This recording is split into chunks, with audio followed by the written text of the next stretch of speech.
दोस्तों 23 अप्रैल 2025 को जम्मू कश्मीर के पहलगाम ज़िले में पाकिस्तान समर्थित चरमपंथियों द्वारा हिंदू पर्यटकों पर अंधाधुंध गोली चलाई गई थी, जिसमें लगभग 27 लोगों की मौत हो गई और काफ़ी संख्या में घायल हैं। अब प्रश्न ये उठता है कि इस गुनाह का गुनाहगार कौन है। यह शायद पहली घटना होगी जबकि 370 को हटाने के बाद मुख्य धारा की राजनीतिक पार्टियां, व्यापार मंडल, स्कूल संगठन और कई तरह के उलेमाओं ने इस बंद का समर्थन किया है। इस चरमपंथी हमले को लेकर विश्व की लगभग सभी बड़ी छोटी ताकतें अपनी प्रतिक्रियाएं भेजी हैं और सबने भारत के साथ खड़े होने की बात कही है। यहीं पाकिस्तान के रक्षा मंत्री ख्वाजा यासिफ ने विवादित बयान देते हुए कहा कि पाकिस्तान का इस हमले से कुछ लेना देना नहीं है, बल्कि भारत के लोग सरकार के खिलाफ कदम उठा रहे हैं और इस तरह की घटनाओं को अंजाम दे रहे हैं। इस दुर्घटना को अंजाम देने के लिए 7 दहशतगर्द थे, जिनमें से कि 3 आतंकियों को पहचान कर उनका स्केच जारी कर दिया गया है। ये आतंकवादी टीआरएफ के बताए जाते हैं, जिन्हें भारत सरकार ने 2023 में ही बैन कर दिया था।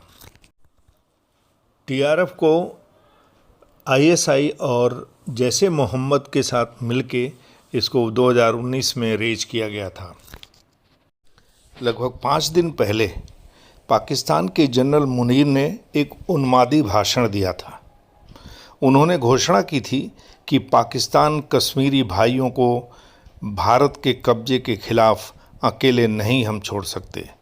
अब ऐसा प्रतीत होता है कि यह शुरुआती कल्पना से भी अधिक गलत ढंग से सोचा गया था।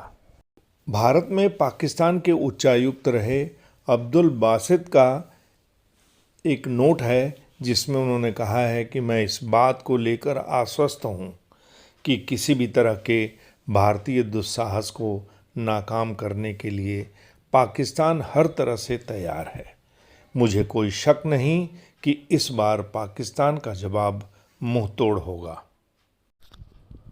मुस्लिम ऑफ अमेरिका के संस्थापक साजिद तरार की बात माने तो उन्होंने लिखा है कि पाकिस्तान और भारत के रिश्ते अब और भी खराब होंगे।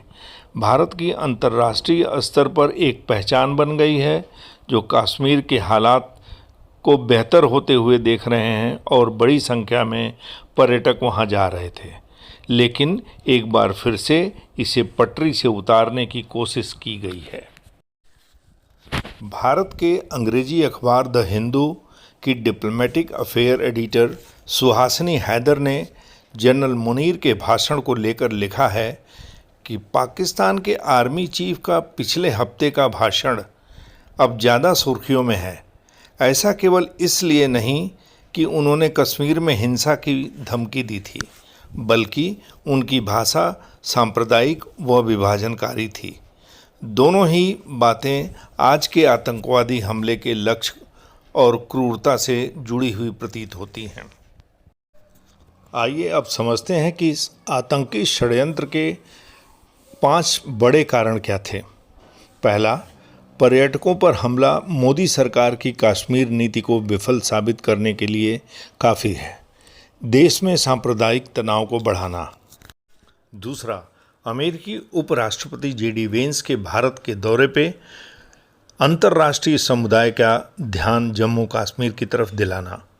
तीसरा, जम्मू कश्मीर में विकास के माहौल और राजनीतिक परिदृश्य को प्रभावित करना। चौथा, अनुच्छेद 370 हटने के बाद लगभग सो चुके आतंकवादियों के अंदर नया जान फूंकना।